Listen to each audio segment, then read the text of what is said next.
Hi, everybody. And I thought I would sit in the middle because I don't think I could ever again say I've been bookended by bookers. But Go on, we can do no, that. but We can do. it's. Can I? I'd like to be bookended by bookers. There you go. Thank you. There you go. Perfect. Life goal checked. Um, Welcome, everybody. Happy Saraswati Pujo, happy Republic Day, and I'm delighted to be here in this conversation with Shehan, Geetanjali, and Daisy. And I thought we could start by, I wanted to ask them, not like what does it feel like to win a Booker or something, but what's been the most surprising thing that's happened to you as a result of winning something like the Booker? So maybe I'll start with you, Geetanjali. I'm not going to be terribly serious. I'm sure some very serious, surprising things have happened, but I'll not talk about that. I'll talk about the most traumatic thing that's happened to me after the Booker, and that is taps. Discovering that I know nothing about taps, discovering that there's so many kind of taps. Every day I travel, every other day, and I raise it like that to get the water, and I'm supposed to do this, and another time I'm supposed to do this, and that completely, I think my day begins with me getting exhausted by the taps. I have a That the similar Booker has experience taught with me. plugs. With plugs, yeah. No, taps, I know. I've like feebly moved my hand below them, hoping that they'll automatically come to life or something like that. But it's a conspiracy, I think, to separate the people from outside from those in the know. Daisy? Well, I was thinking about this because before you win a prize, you sort of think, if I win this prize, I'll be so happy.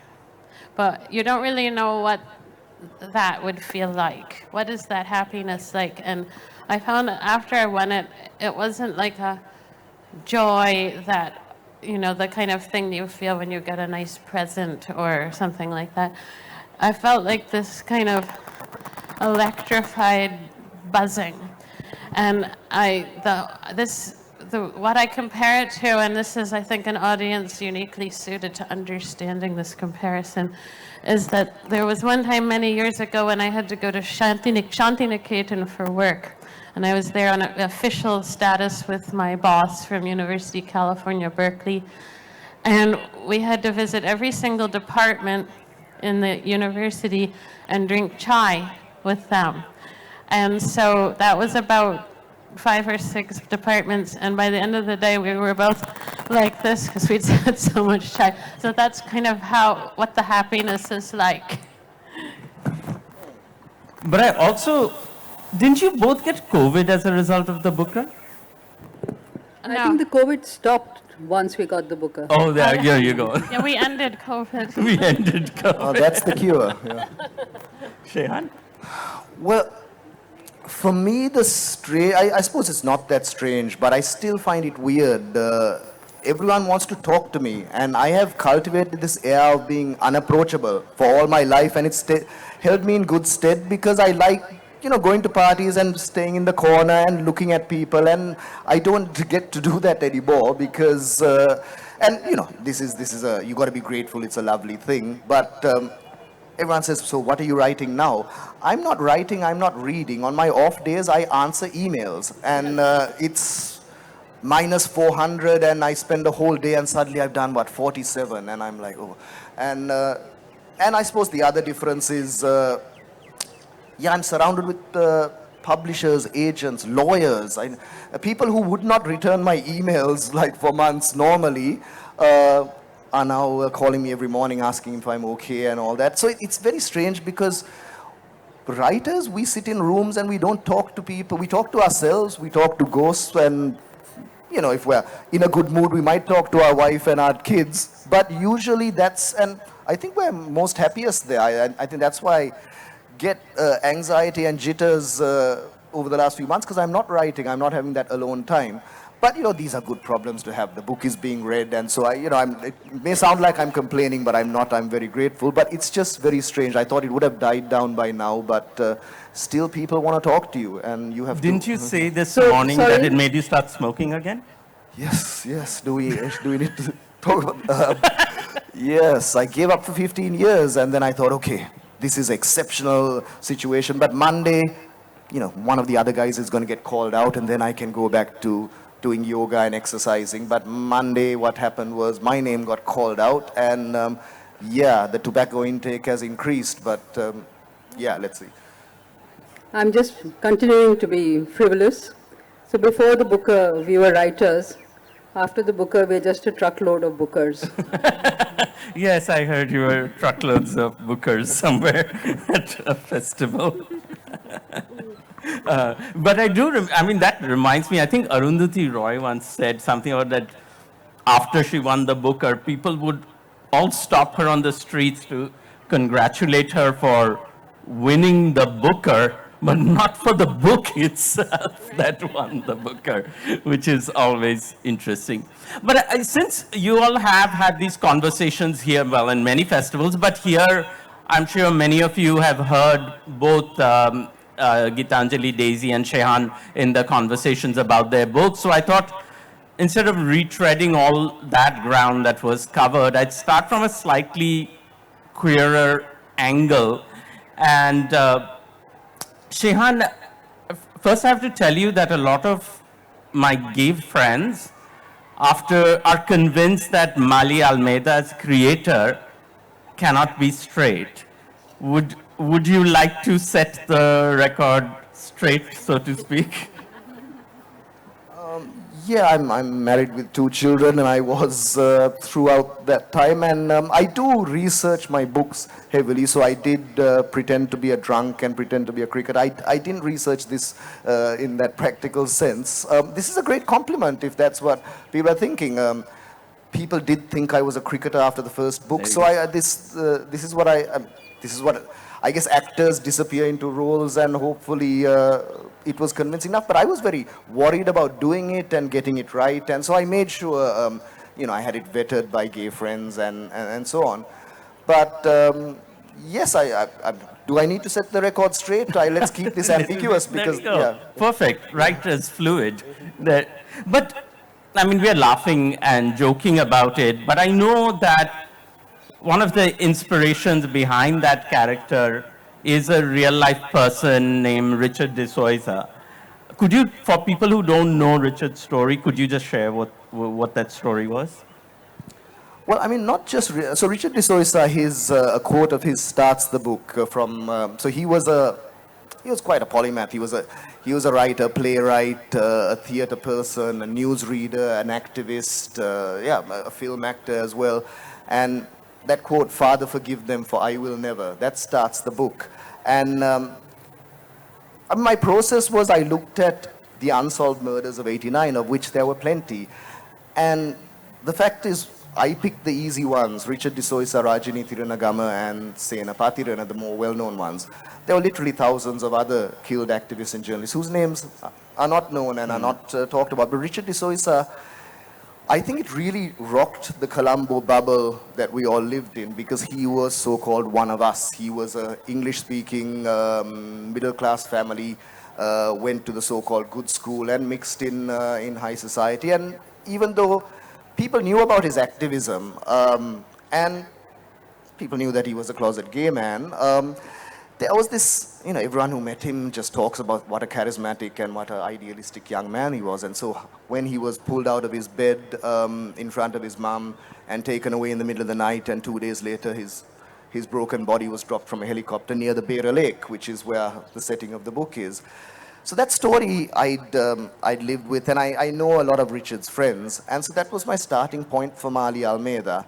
But I think I didn't want to write a straight biography because that had been done, and I think Mali Almeida is not Richard de Soisa. Let me make that clear. Mali Almeida is he's a gambler. Because then I was in the service of the plot of, okay, why was this guy killed? It's because he's a war photographer and has these incendiary photos under his. So he evolved into being a gambler. But I think the only thing that that remained was his sexuality. And people ask me, well, why did you retain that? I think also, I mean, the book is many things. It's a revenge story, it's an amnesia story, but it's also a love story at the center of it. So that love triangle between him and his girlfriend, or frock beard, beard, I think it's called, yeah, his show girlfriend and his actual lover, that formed the heart of the story. And I was thinking it made sense that this guy led many secret lives that sort of added to the fact that many people may have wanted him dead. But yeah, the starting point was Richard. But Richard also exists in the book in that universe. Yeah. No, and I thought it was really poignant also that I read that when Richard was killed, one of the, and it burst that Colombo bubble as you were talking about, one of the ways the government tried to discredit him was to sort of out him and, you know, bring out photographic evidence to prove that he was gay and therefore, you know, not a very good person, quote unquote, he's dead, so what? So it was actually rather lovely and poignant to know that little factoid in a book where you sort of humanize him and make people empathize with Mali's character with the pictures that are making a difference instead.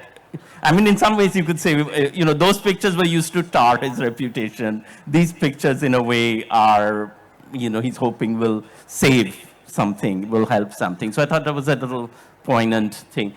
In keeping with this sort of queer idea, one of the characters that is fascinating characters in Tomb of Sand is Rosie. Can you talk a little bit about your, you know, where your inspiration, I hate that word, but for the lack of it, I'll use it. Well, I mean, Rosie is not, it's not a one-to-one inspiration or a one-to-one character that's walked into the book.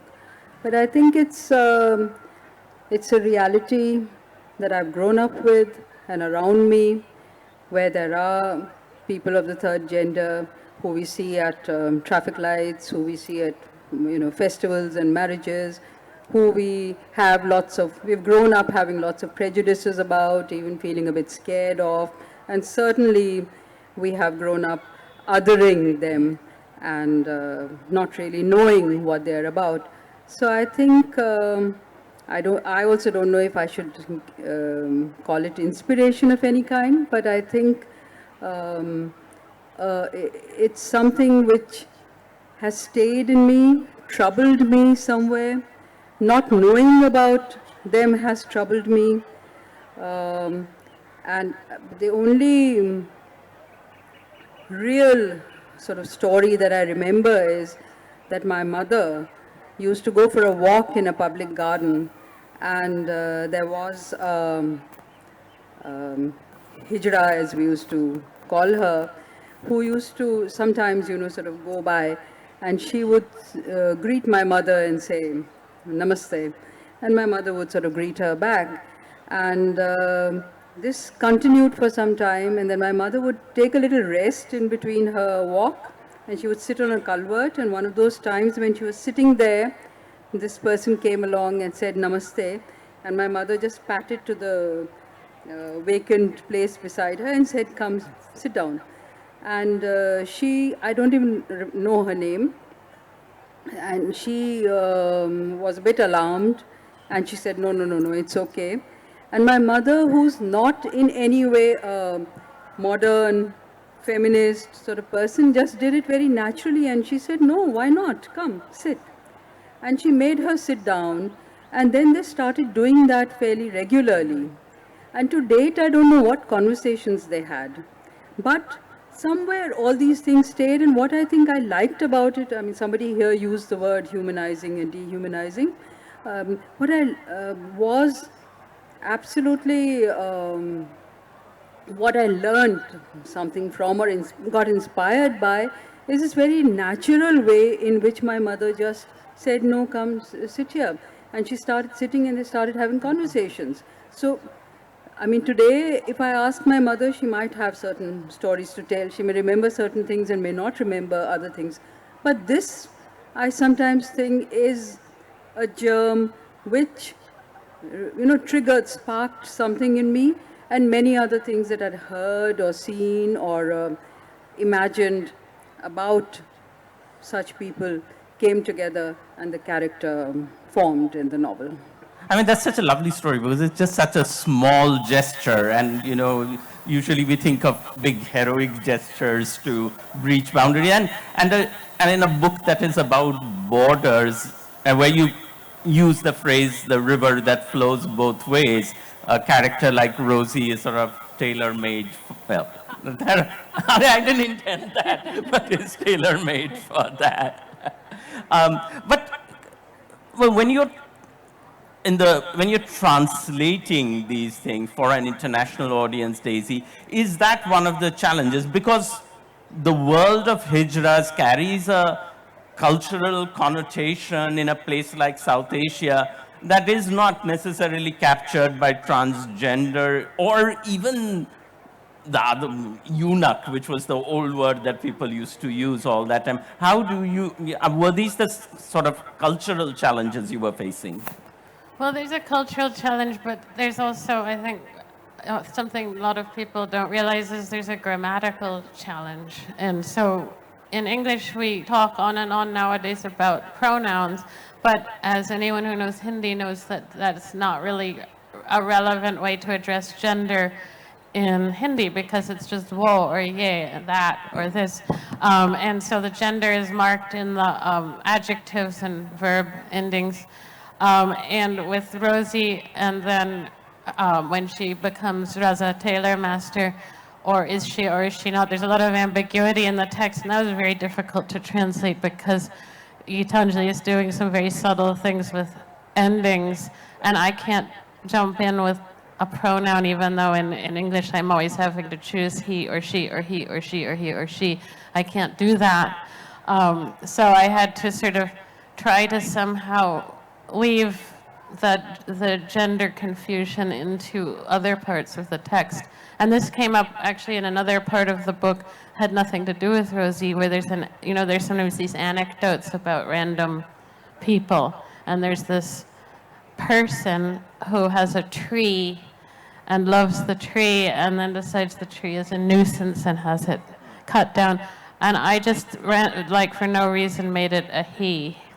And Geetanjali said, no, I don't really want it to be a he or a she. So I had to say, this person did this, and then they. And so, I had to use the current discussions of pronouns in English to try to band the English language around what she was doing in Hindi, and that was very confusing. The part about a hijra, or the cultural idea of a hijra, I think can come out contextually, and so every now and then I might stick a tiny hint, I might use the word community, or just ways to situate that this is not that this is something that happens. This is a whole community. This is not a particular individual who's different from everybody else, and that kind of thing. But yeah, it's the grammatical part that was actually very tricky. So how many drafts did it take? Well, I mean, any translation is going to be at least 10 drafts. 10 drafts. But this one, especially some sections, way more than that, over and over and over and over again. Especially the really hard bits where we had to exchange, 20 emails about a sentence. Like the part, I always bring this up, the part about the human brain being like a jalebi, that was actually the hardest part in the book. Which is a part about translation. Yes. That is a bit about translation.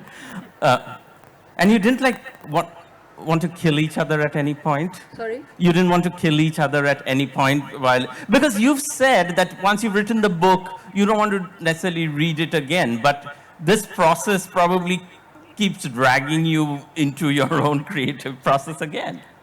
Yeah. No, I'm a very tolerant person. But I think I found it very excruciating at various points. I mean, it was just a very tiring process. Very, I think, wonderful, because the way she would ask me, Daisy would ask me questions, or the kinds of discussions she would start, gave me every day more faith in this person who had fortuitously, fallen into my life and my creative life. So I felt, she knows what she's about. And I mean, I sometimes think, and I kind of wince at the possibility. Suppose this Daisy did not have humor, or did not have this feel for inventiveness and play in language, she would have destroyed my work. Just made it very straight and crisp. And straight is a very troubling word. So I think it gave me a lot of faith, made me feel very positive and happy about things. But it was very strange, because I did so much intuitively, and she was forcing me to become conscious about it. And I had to research my own work, and I had to kind of tell myself constantly, look, this is fiction, why are they treating it like fact? But there I was, trying to remember the context, sometimes I even had to invent it for myself, that must have been why. And many times I had to say, I don't know. I just did it. I don't know why I did it. And it's actually, I found that painful too, because you shouldn't make an author do that. Like, I respect the instinct and inspiration and the mystery of what an author does. And so it's really unfair to say, like, why did you do this? Because you're a painter, and Right, it's yeah. like very difficult when you say, like, so explain Yeah, in detail. why is this red? Why is this red? red? Yeah. Why is this line there? Yeah. But it was, sorry, No. I just, a last comment about it. I mean, she was working on it, and my French translator was working on it. And both of them also said very often that it's not that we are really going to use this, but we need to know to be able to then work on it and get the right mood and get the right word and so on. So it was also a lot of work which was not going to It's like the background of the character, yeah. almost. But it's amazing, because you realize how much work a good translator does in order to bring something.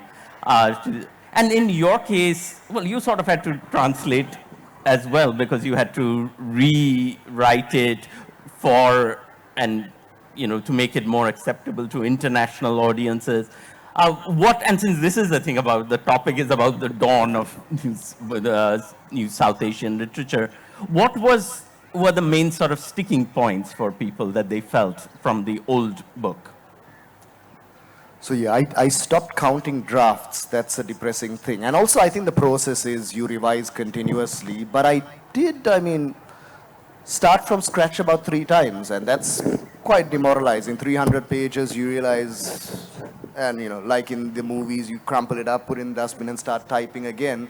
So I did that 3 times, and it's perhaps strange for someone who spent 2 years revising it for a Western audience, and also I've been accused, by a minority saying, well, he's writing for the woke West, having a gay protagonist, portraying Sri Lanka as this killing field where everyone's killing each other, as if I made that up. I wish I had made that up, and that this is how you win Booker Prizes. You write for, but the truth of it is, when I start both of the books, I'm not thinking of what will an editor in New York say, what will a publisher in London say, because that would be a ludicrous thing to think that they would be even interested in a story of a left-arm spinner or a story of a ghost in a forgotten war. So initially when I write, because also, and I think I saw this like in my childhood, the Sri Lankan books, they all seem to have very anglicized sort of heroes, and even the plots were, you could see they were trying to write like Graham Greene or like Somerset Maugham, and competently written stuff, but I think, I guess for South Asia, things like Midnight's Children recalibrated the whole thing where it said, I'm reminded this phrase that, I don't know who actually said it, but Chandra Mohan, the Dalit poet, said it at a lit fest. He said, Algerians write in French to tell the French that they are not French. And I thought, why are we writing? And so Salman Rushdie has written about this, the empire writes back and so on, that we want to say, well, we don't have to write like you because we have our own stories and we have our own way of telling them. And come and have a read, you might learn something. But now I feel we don't even need to do that. I mean, we write in English because that's lingua franca, that's the language I'm comfortable in. And I was thinking of, I mean, I'd write for a Sri Lankan reader because otherwise you have to, a character eats a kottu roti, you have to explain what that is and a paragraph. And I'm not very good at food descriptions, so that's going to take me a month.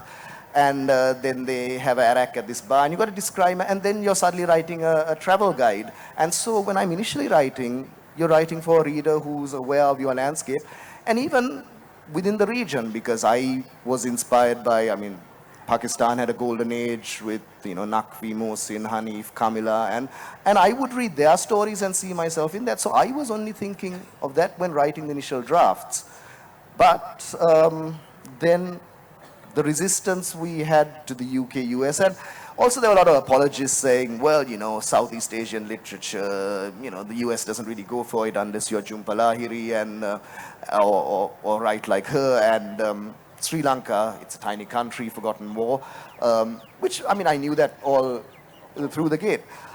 But I think you don't want your book to be parochial. You do want anyone to have an experience with it. So I think what I did was, I mean, I can't compare it to what Daisy does, if you want to call it translation. I think it was just, I was putting signposts and helping the reader along. So where there may be confusion, we sort of set those things straight. So things that we take for granted, ideas of the afterlife, of rebirth, of yakas and pretas, that stuff needed to be explained with, and we assume that's understood when you write it. And also Sri Lanka's political situation, all the various warring factions, and who the good guys and the bad guys were. Short answer, there were no good guys. There were none.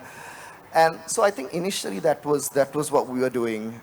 But also, I think having a great editor also, I mean, yeah, I did get asked, why did you do that? Why is this gruesome scene there? Is it just for your horror fetishes? Let's take it out. Or do we need 50 pages for this? We can do it in 30. So I think those kind of things happen, which is a natural part of editing. But I think the initial intention was the book shouldn't confuse. It should bring people in. Yeah. Is that a valid thing, that a book shouldn't confuse? Because one thing what Shehan said struck me when he said, we have our own way of telling stories. And I remember when you were doing the panel yesterday with Devnita, one of the things you mentioned, I think, Geetanjali, was when one of your friends read this book and said, this is the most untranslatable book you have written till date. And is part of that less because of all the different cultural references that are in the book, like the wonderful scene at the Wagah border where all these writers whose names may not make sense outside the subcontinent are gathered? Or is it more that we just have a different way of telling stories? Probably both. But I would also say, I mean, you know, none of this is deliberate. You don't think that you are Writing to be translated. Oh, well, certainly you don't think that, and you're not. I mean, it's too much of it's too intense and involving a process anyway. You're not sitting and thinking about what other possibilities this is going to bring out. And I think most writers don't have that cleverness to know that this is what you must do for, I don't know, an American audience to snap it up. I don't think our minds work like that. But as far as sort of confounding goes, I love that word. And I like to think that art and literature are there not to make things clear, but to confound you. And to confound you in a very creative way, to confound you to make you stop in your tracks and wonder if you had been on the wrong track all this while, and to start sort of rethinking things, to kind of disturb you. So for me, I'm not trying to do that deliberately, but I'm happy if things make people wonder what's going on and makes them go into it and, kind of अपने आप को खंगालने लगते हैं. They start sort of, how do you say it in English? They start Could you help Do you have a translate? translator? translate. Interpreter. So they need to sort of doubt themselves and rethink things, Yeah. and kind of rethink clarities. And I think that's wonderful if that's happening. So to that extent, I think confounding is a very, very positive term. Yeah. Since it's been called untranslatable, I feel like I'm the authority on this. I mean, what makes it technically untranslatable is the use of language and the punning and all of, it's unapologetically in love with Hindi and what Hindi can do and the boundaries of Hindi and the stretching of Hindi into Urdu and things like that. So to translate it means that you can't do it literally. But that is all of a piece with the entire book, I think, which is unapologetically, she wrote unapologetically what she wanted to write for nobody's special needs or benefits. So she even sort of kind of teases the readers at times, saying, like, if you don't know about this, you're an ignoramus or something like that. So, like, there are certain cultural things or stories or traditions that she brings up that are even obscure to many Indian readers, but she doesn't care. She's writing the book she wants to write. And so to translate that, I have to do the same thing and also be unapologetic about this being the book that it is. And so I think that's actually what makes it surprising that it's become so popular, because it's not, neither of us made any effort in some ways to really spoon feed a lot of Maybe things. that's what it is exactly, that in the end it is true to itself and not Yeah, pretending absolutely. to wear someone else's Yeah. coat in order Yeah. to be allowed into the party. Like, it's not your travelogue, right? not I mean, your the same way you said, if you describe this too much, it becomes a travelogue. So yeah, it's nobody's travelogue, as is the same with. And But again, glossaries. sorry. And glossaries, yeah. Yes, no glossary. Well, I mean, since this topic has been about, is this a new dawn of South Asian literature, and I don't know if it's dawn or night-bitten dawn or the very many dawns that we've read about. In this festival, you usually hear writers reading their own work, which is wonderful. But in relation to this topic, I found something by a Pakistani-American writer. I think her name is Zabeen Akhtar. She wrote a piece in Quartz where she's trying to get something published in America, and she can't get an agent. So then she looks at everything that's been published, and she comes up with like 17 tropes of what South Asian literature is considered, publishable in the West. And I'm going to just have each of us read like 3 or 4 of them. So if you could read, I've drawn these lines. So if you could read the first few. So if I want to write a South Asian novel, this is the first 4 things I need. Okay. The novel must span at the minimum 18 generations. The protagonist is a 20 or 30 something overly educated second generation narcissist who has no interests in life other than pondering why she is ethnic. There is an arranged marriage, mandatory. The protagonist is escaping an arranged marriage by sleeping with a whore, i.e. a blonde woman, or a closet imperialist, i.e. white man in the next cubicle, but will eventually fall in love with the chaste brown woman/man in said arranged marriage who was right for him, her all along. All right, then we have the resolution involves a journey to the motherland to find his or her family, identity, heritage, meaningful trinket, wife, husband, heart, or terrorist training camp. Next is the grandmother is wise. Then after that, the grandmother is dead. The grandmother metaphysically delivers wisdom from her sandy, jasmine-covered grave, into which her body was hastily tossed into 20 years ago because insert tragedy. You do the from the father. The father is an abusive, oppressive man who strikes his wife and daughters when the curry is too spicy or because he's bored. Older South Asian man equals asshole. All story arcs, character development, and inner dialogue are the same as with white people, except with foreign people. They are fabrics in a spectrum of colors, and they are swirled, slashed, bellowed, slashed, dangled at regular intervals. You get the last bit. Someone.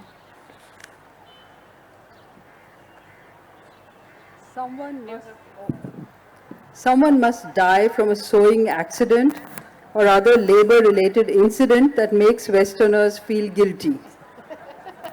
Family is important, culture is important. Just in case the reader is unsure, the author will repeat the importance of family, heritage, and culture 16 times before the final chapter, 4 more during the final chapter. Good. But I think present company is not writing as well, I don't know if you guys were novel. keeping count, because when my own book came out, I counted, and I think I made like about 10 out of 17 or 11. And as an extra bonus, I had mangoes in my book too, which is not mentioned. She didn't even mention mangoes. She didn't mention mangoes. But it leads to this question. I mean, this is written tongue-in-cheek, but I'll put this to all of you. And this is a question that this a writer also raises. If I can no longer use these plot devices because they are now regarded as these tropes, what can I write about if I write about South Asians? You know, like, why can't I write about my grandmother? Like, my grandmother is an interesting character. What do you think about this? So I'm reminded of, I think Michael Ondaatje in Anil's Ghost, he talks about this concept of waving at helicopters. That there was a bunch of movies in the 80s, I think The Killing Fields, all the Vietnam movies, Return to Rangoon, where a white protagonist goes to this dystopia in South Asia and has an experience and adventures and so on. And the final scene is music swelling and them all disheveled and going away in the helicopter. And there's their little friend who they made waving at the helicopter. And I mean, The Killing Fields, I think that's the plot. He goes back, writes his Pulitzer-winning article, but I was always interested in the guy waving at the helicopter. What happens to him? Because he has no Pulitzer to win or article to write. He goes back to his life in this dystopia and lives on. And I often thought that was the interesting thing, and that's something that initially when I was writing, I thought, let's write about that guy. And it used to irritate me when I see Sri Lankan novels where they just use that same trope, but it's a brown person who comes back to find themselves, and it always ends with them going on a plane and waving to someone as if they have appropriated that trope.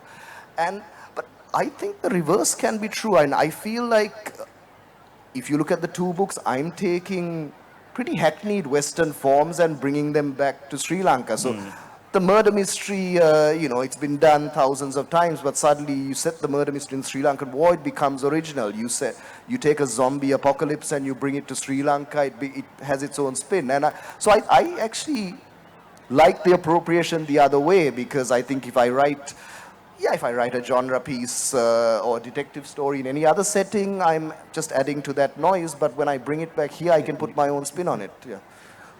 And I mean, in terms of, I'm not necessarily talking about your own work, but in what you're reading and what you find in terms of what you translate, have these anxieties dissipated somewhat? Is it something only people argue about at LitFest conferences in terms of, and has writing become freer and looser in a way from the subcontinent?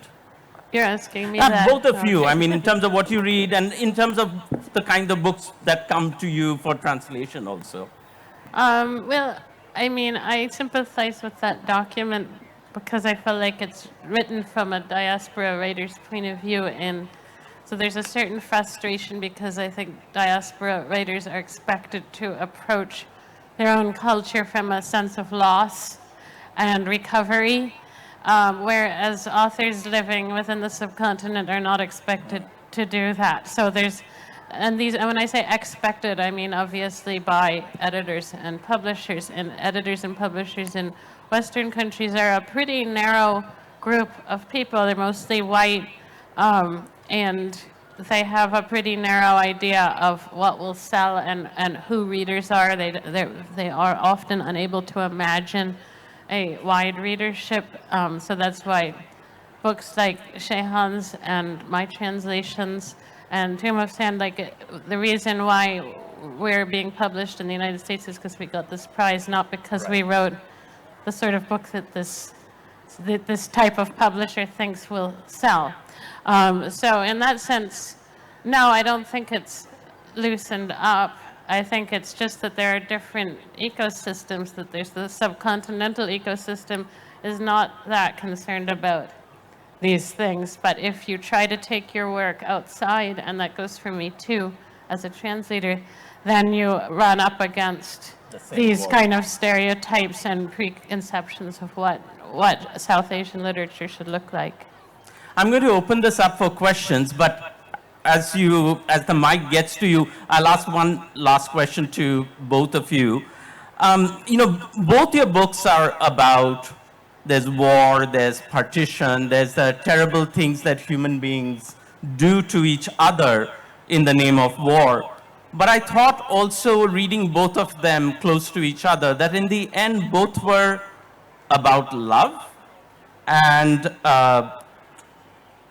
in your case, Shehan, it is about that the thing, I would say in your book, I could say the thing that saves us is love, because the river that goes back both ways can take you back to love. And without giving much away, I can say exactly in the way that thing that saves us is love. The thing that kills us in the end is also love. And just your thoughts on that before we go to questions. Well, I guess when you've had 300 pages of corpses and gruesome murders and depression, you want to end on, you think, okay, how will the tragedy, and with both books, I always thought he was heading towards tragedy, but then this thing comes out, and yeah, I think, I didn't expect the love story to play such a role, but in the end that becomes the heart of the book. And also, Mali, these things that are plaguing him about the past, whether we need to address it, dig it up, and actually even can we achieve justice even if we dig it up. And I think he makes peace with that, but also, a lot of been talked about whether Mali is likable or not, but I think because of the way it ends on that hopeful note, and you see his transformation and him doing a few selfless acts which he never did when he was alive, I think that perhaps redeems the book. And also, it just seemed like a right note to end it from. I mean, it's still ambiguous, but I think, yeah, it does move towards hope. What do you think? First of all, I really like the way you speak of Daisy and me as one. I really like that. And I remember somebody who always said, both three of us. So it's really both three of us who are talking today. Yeah. Well, I think the very act of writing presupposes love and hope. I think you wouldn't write if you didn't have that, however despairing, angry, whatever your writing may be. But the very fact that you feel the need to sit down and talk about it is that you've not given up, and somewhere you have, even when you're trying to revive the humanity in yourself, perhaps you're also doing the same with somebody else. So I think it is an act of love, it is an act of hope, and it's absolutely has to be a book about love in any case. Questions? Thank you for it. Yes. So thank you for a very fascinating I don't think your discussion. mic is on. So thank you for a very fascinating conversation. it seems that we might have forgotten the overarching idea of world literature. You know, that the whole idea of world literature, which has gained considerable currency in English departments, and which has gained considerable currency and relevance across departments of English and history in universities all over the world. So world literature, you know, we go back to a couple of hundred years when Goethe first talks about it, and now it seems to me from, you know, the constant focus on South Asia, whether it's Western literature. So it seems to me that the publishing world, it seems to me that the publishing world might be thrusting authors back into these little cubby holes of region, and in the process, is world literature, or the whole project of world literature, is it somehow getting lost? Okay, let me take that question. Who wants to? I'm just the moderator. Okay, I right.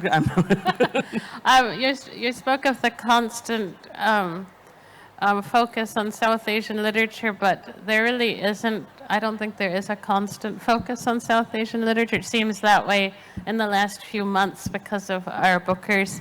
But if you think about world literature, is still a category that's spoken of in the United States and in the United Kingdom.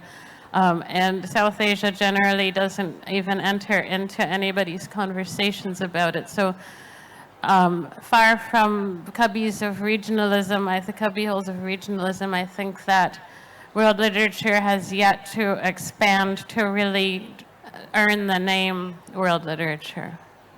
Another question, if you could have it from, yeah, please.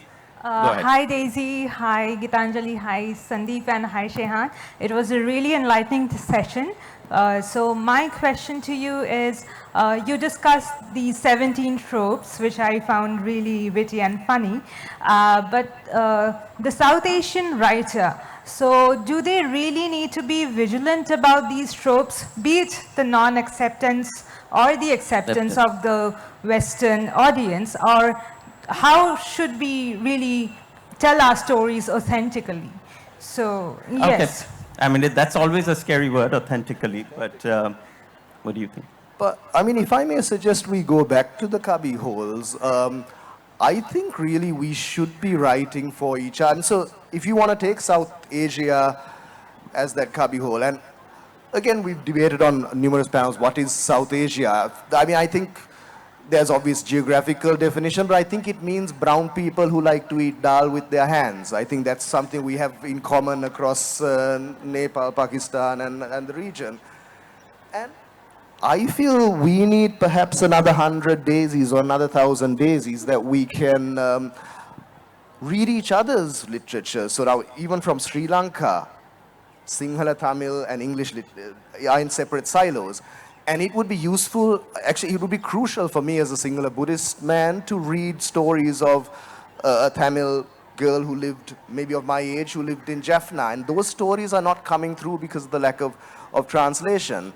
And so whether we want tropes to appear to New York, I think the story is, we should be sharing, reading each other's stories, because apart from sharing the cricket field, do Sri Lankans know what's happening in Bangladesh or in Nepal or in India, and are we aware of what's happening around the region? And I think so that could be a start. And I think these cubbyholes are necessary to navigate a bookshop. I think if we all in a cauldron of world literature, I think it might be tougher for, I guess in the end it's all marketing. For if I put myself forth as just a ghost story writer, there's a wide pool that I'm competing with. But by making myself South Asian ghost story writer, it's suddenly, there's a hook there. So again, it's down to marketing. But I don't know if these things are useful when you're conceiving a book and trying to be authentic. But I do think, I would take the lead from cinema. Indian cinema doesn't need to have its premiere in Leicester Square or Times Square. And same with Chinese cinema. They don't care if the West has never heard of them. They can sustain by themselves. So there's a billion people here. I'm sure, I mean, they're not all readers, but if we want to be this superpower, perhaps they all should be readers. And there's enough to, so we can, I'd say, tell each other our stories. And then if the rest of the world is interested, they can also come along and join the party. And learn how to listen to our stories. You know, they. And eat dal properly, yeah. I think we have time for 2 questions. So there's a person up here. Oh, you already have. Yes, Person who has hi. the mic gets the. Namaskar and hello everyone. Thank you so much for gracing our lives with literature. I'm Aishwarya and I have 2 humble questions for Daisy. So words have memories, a history of their own. There are no 2 words with exactly the same meaning, and translation is about recreating the unspoken in another language. So my first question is, how did you choose Hindi to be the language to master and translate from? And how did you make sure the intricacies and vulnerabilities of the language weren't lost in translation? Thank you. Well, my answer to the first question, I've been asked too many times, so my new answer is Kismat ki baat hai. And the second question, this is what any translator does translating into any language. We love to think about words and their histories and their meanings, and we do it so much that our family members grow tired of it because we stop listening to them in the middle of a sentence because we're thinking about, you know, a certain cognate or a way a verb turns into a noun, or how an adjective means so many things at once. So that's just how translators think, and it doesn't matter what language pair you have. Thank you. Last question. There's a question right here. Hello. I want to say about the whole translating thing. If you get the mic a little closer. Sorry, yes. You said also what Aishwarya, I think was her name, said that, you know, about getting lost in translation. And it's true that the exact meaning can never be portrayed through a different language when you are a translator. So my question is, as somebody who works with both Southeast Asian languages and English, what do you think is like a good way to deal with this sort of language gap? Like, what can I possibly do? Like, for me, example, I only know 3 languages, but I would very much like to read things in Spanish maybe, but, you know, it's not realistic for me to learn like 17 languages. I might learn 1, which will also take the life out of me, but yeah. So I think you're talking about fearing that when you read translations that something essential was lost, and so you're reading a counterfeit. And that's a common way of seeing translation, as rather than something that's giving you something and helping you find something, translation is standing in your way and tricking you. Translators are deceivers and turncoats. So we hear this a lot, and what I would like to say is stop worrying about what's lost in translation and think about what's found, including the entire book that you hold in your hands, because none of the original book or language is in your hands. You can think of it as a river that flows both ways, actually. That is the border between languages. Thank you so much, everybody, for coming to this session and spending Republic Day Saraswati Puja with us. And please thank again Geetanjali, Daisy, and Shehan for coming to the. Thank you.